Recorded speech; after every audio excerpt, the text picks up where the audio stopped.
black boy, black casket, black funeral, black after party, black as heck music, black trap, black throwback R&B, black hip hop, black hopscotch, black sidewalk, white chalk outline, black media outlet, world star, hip hop, the shade room, black entertainment, television, black Twitter, black iPhone, black emojis, black fist means power to the black people. We learned that from the Black Panther Party circa 1966. To be black and resist is to have a black death wish. Big black sky holds light, bright stars. Wouldn't be the first time a black thing was the foundation for white shining. Black and white television, black and white photographs. Blackness be the absence of all light, but yet we woke up like this. Black lips, black nose, black hair, black cheekbones, black girl.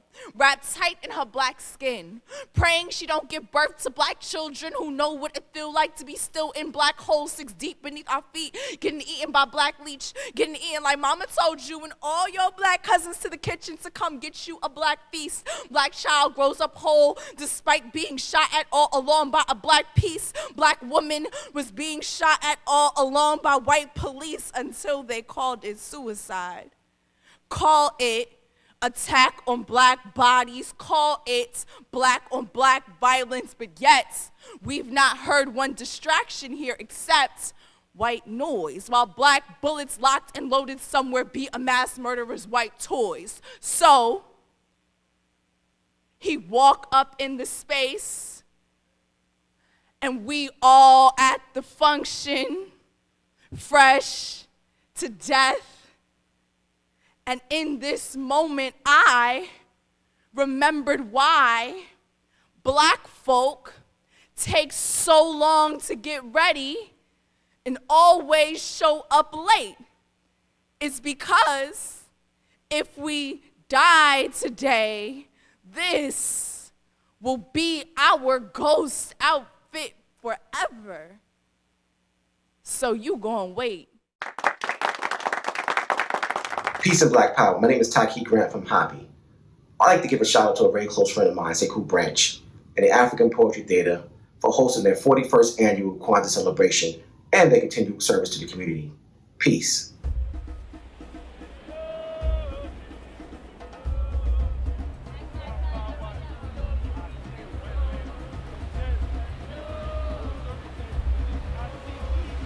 Happy is the name of the water which gives life. It is a principle of life-giving.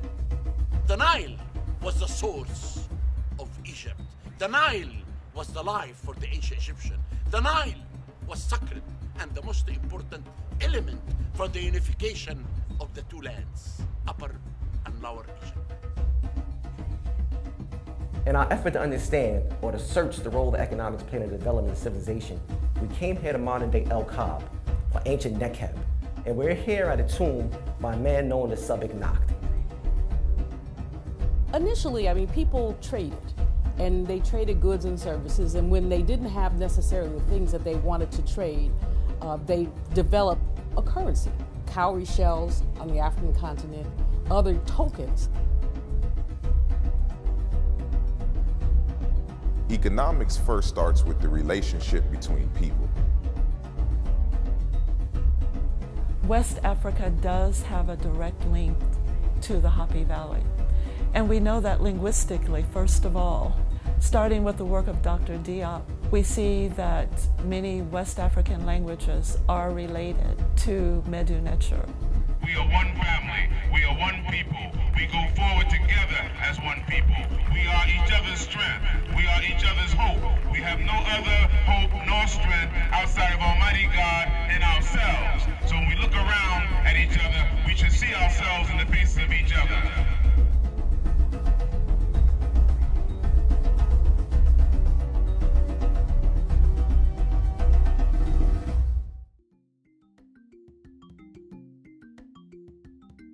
When celebrating Kwanzaa, there's certain considerations that are taken into account. There's 5 that we really look at. The first one is ingathering. An in-gathering is just a gathering of people coming together to assess and reflect on the things that they have done, to assess and reflect on the principles, to assist each other in ensuring that they're meeting those principles. If they need support, all of those things are really important in terms of in-gathering. Another principle is commemoration. And so we commemorate the spirit, we commemorate the creator. Reverence is another one. We give reverence. We give reverence to elders. We give reverence to the creator. We give reverence to our ancestors. So during these times, there's plenty of ceremonies and rituals that happen during Kwanzaa. And later on, you'll hear about some specific ceremonies, but everyone does it differently, just like in the different civilizations in Africa. That's why we sort of taken from different civilizations and different cultural elements in Africa, because everyone does that difference in terms of giving reverence. A fourth special consideration during Kwanzaa time is recommitment. This is a time to bring our thoughts, our minds together with our families, with our community, and recommit to the cultural values that the African ancestors has brought to us. Toward the end of this time, we celebrate. So there's a celebration. That's the last consideration, the last thing that we do during Kwanzaa. And celebration is when we have a karamu. A karamu is Swahili for feast.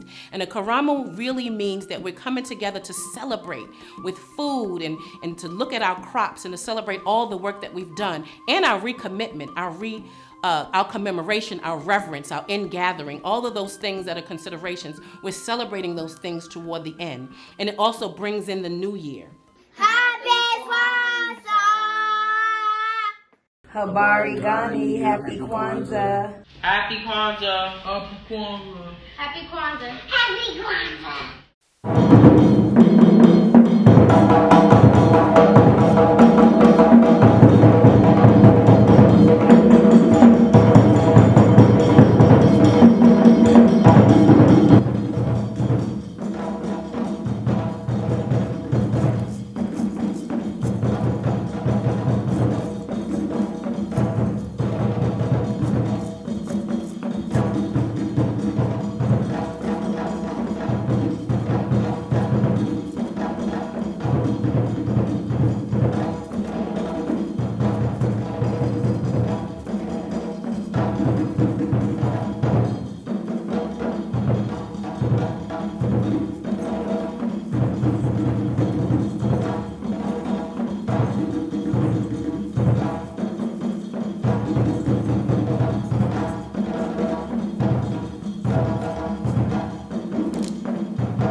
From beautiful St. Lucia, Eddie Edward Bellis is like an island breeze, bringing positive vibes wherever he goes. Please give it up for the musical vibes of Eddie Edward Bellis. Habari Gani from Eddie Bellis. Nikaba Love. And we just want to wish you all a happy Kwanzaa. We want to send love and light to you and yours out there. Hope that you enjoy. Salute. Be blessed. Greetings. Happy Kwanzaa to everyone. I go by the name of Eddie Bellis. And I am Nikayla Love. We stand here before you today with the spirits of the ancestors, and we pray that our vibration be felt in your heart, your mind, and your spirit. Much love and light. Everything is gonna be alright. Everything is gonna be alright. Everything is gonna be alright. Everything is gonna be alright. Everything is gonna be alright. Everything is gonna be alright. Everything is gonna be alright. Everything is gonna be alright. So woman, don't cry.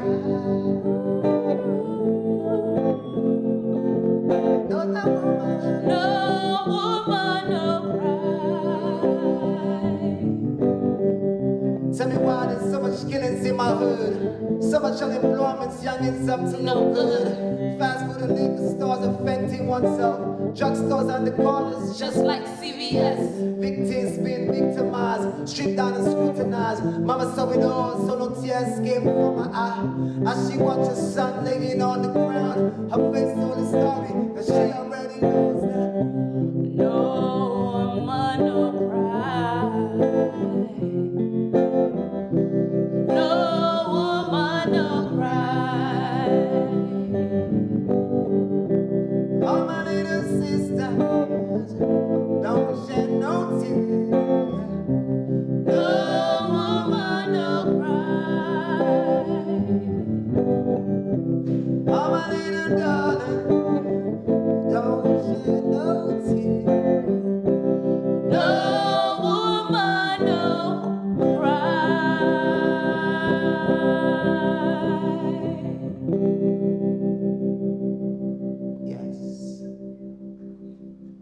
We say no woman no cry, because as we stand beside you, we are fighting a system which have taken away our babies. And it's been 5 months since me and my wife went to Cohen's Children's Hospital to give birth to our gift. And ACS deemed us as unfit parents because we did not consent to a medical procedure without proper information. So we said no. And because we took our stand, because we did not consent, by not consenting, they have taken away our babies. So that's why we say no woman no cry, because we are one out of many people going through this situation right now. It's an unfortunate situation. And almost like a month ago, I went into exile because they wanted to take my son away from me. And they locked up my wife. And for that period of time, I had time to reflect and to see that where we are today is because that a lot of us have decided to let the beast, to control our life. Rather than standing, we have been subservient. We have been treated like slaves for way too long. So we stand here before you, sending out strength to anybody going through situations like this, and we hope that justice may prevail very soon. He just took the words out of my mouth. We just pray that justice prevails. It's been a long time and a long time coming, but I know for sure that God is in control of all things. And as long as we put God first, then everything's gonna work out for the good. Yes, indeed. So on a lighter note, we know that despite, the circumstances, despite the obstacles, that the Most High is still blessing us through this Kwanzaa season.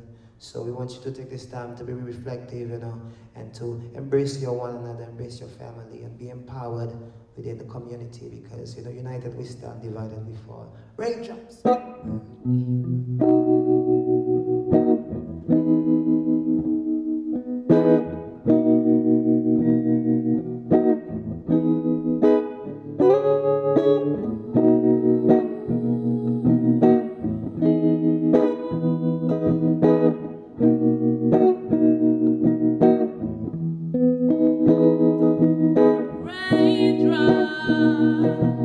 Falling.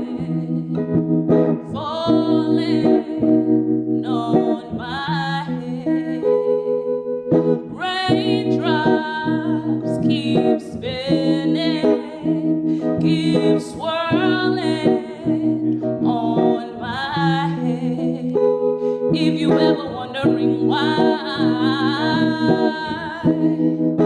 I choose not to, 'cause the only reason why is so the sunlight can come through. Raindrops keep falling on my head. Raindrops keep falling. Clouds open windows. I don't stop pouring. Raindrops keep falling. I'm rise up and I'm yawning. Giving my people good morning. Yeah, yeah. It's a brand new day. You got to do it in a brand new style. Despite the nature of the focus, for sure you know you got to stay focused. Every single day blessings keep falling down. But you got to keep swimming, gotta keep moving, gotta keep moving. There's no limits to the things you can do. That the sun will shine. That I've been waiting for mighty long time. Falling on my head. Falling on my head. Falling on my head. Falling on my head.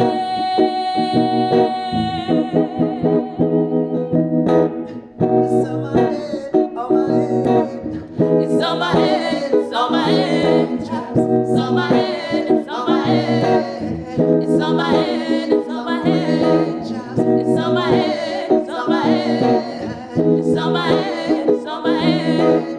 It's on my head, it's on my head. It's on my head. The sun will shine. Yes. The sun will shine. Despite it all, the sun will shine. Yeah. The sun will shine. Beautiful sunshine. Come in. The sun will shine. Raindrops keep falling, falling on my head. Raindrops keep falling, falling on my head. Raindrops keep falling on my head. Raindrops keep falling on my head.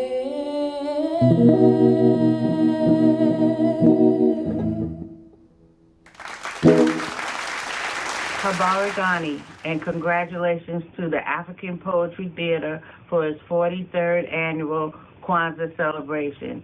Congratulations to Ralph McDaniels for his Lifetime Achievement Award from your friends at Cultural Collaborative Jamaica. Now, during Kwanzaa time, it's a time to really sort of come together and decorate your house in the colors of red, black, and green. As you see here on the table, red, black, and green stands for the things that Dr. Malana Karenga said that we are to stand for. The red is for the blood. It's for the work that we've done as people, the blood that we shed to get to where we needed to get to. The green is for the land, right? The land that they stole, the land that we helped to build, the land that we helped to cultivate and that we need a piece of and we continue to get a piece of. And the black is for us as a people. And so you celebrate your home in the colors of red, black, and green, and you have the African Liberation flag, these are African Liberation colors as well. And what you also do is you set up this beautiful table that I have in front of me. And everything on this table has a meaning, is symbolic of something. And there is a Swahili word, which is that Pan-African language, and an English word. So really briefly, we'll go over the table, and these are some of the things that during Kwanzaa time you should have on your table. We always start with a nice African piece of cloth, which is covering our table, because that really gives the African elements. And we want to also follow that up by our foundation. Our mkeka is the foundation, which is the mat that everything sits on. That's the mkeka, the foundation that we started from. And so from the foundation and out of the foundation is the kinara, because that is us and the principles that comes from the foundation. The kinara is here, which is the candle holder. And then from the candle holder is our Nguzo Saba, the 7 principles of blackness, which is Umoja, Kujichagulia, Ujima, Ujama, Nia Kaumba, and Imani. And we'll go into that later as well. We also, because this holiday came from the first fruits, from the harvest celebrations, from the work that our ancestors and our African brothers and sisters have done, we have our harvest, we have our fruits, and all of our harvest that really shows the work and the labor. We also have our Umoja, which is our unity cup, our Umoja cup. And the Umoja cup is really, of course, again, to bring the family and community together. And we drink from this cup as we reaffirm each principle every day during family time or community time. We have on the table our Muhindi. Our muhindi is the corn, and usually for every family, there's the number of corn in your family is the number of children you have in your family. So if I have 2 children in my family, I'm gonna have 2 ears of corn. However, if you don't have children in your family, you always have 1 ear of corn. It's for the village, right? So we take care of all of the children. It's for prospects of life, and it's to take care of all children, and you always have an ear of corn to represent those children. We always have an African artifact on the table to celebrate the commemoration of our African culture and those elements. And then we have books in terms of education and intellect. And books and artifacts such as this can also be used as gifts. Gifts are called zawadis. On the table, we still also have the kufi. There's a kufi here that represents one of the ancestors. So you can have something on the table that represents one of your ancestors and also that African element as well. Matpreneur and team, fix your website, fix your ads, fix your social media, get money. Emerging Entrepreneurs Digital Workshop, Sunday, January 31st from 5 to 7 p.m. A virtual workshop. Tickets only $35. Visit us at Matpreneur on all social media.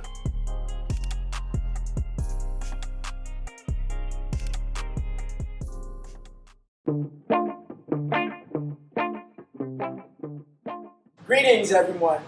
My name is Remy Duguay, and I serve as the 2nd Assistant President General of the UNIA. That's the Universal Negro Improvement Association, and ACL, African Communities League. But more importantly, I'm at your service. My whole adult life, all I've ever wanted to do is to serve this beautiful black and noble race. Well, the UNIA recently lost one of our warriors.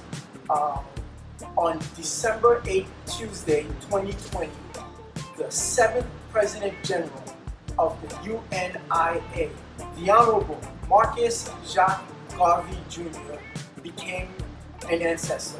He was born on September 17, 1930 in St. Andrews in Jamaica.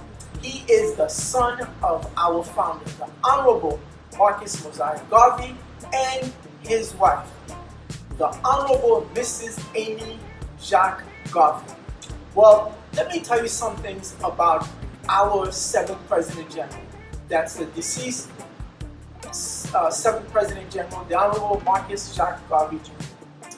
Before I do that, let me remind all of our listeners and viewers that in 1923, when the Honorable Marcus Mosiah Garvey was in court, the U.S. government brought up fraudulent mail fraud charges against him, basically to disrupt and to destroy the UNIA.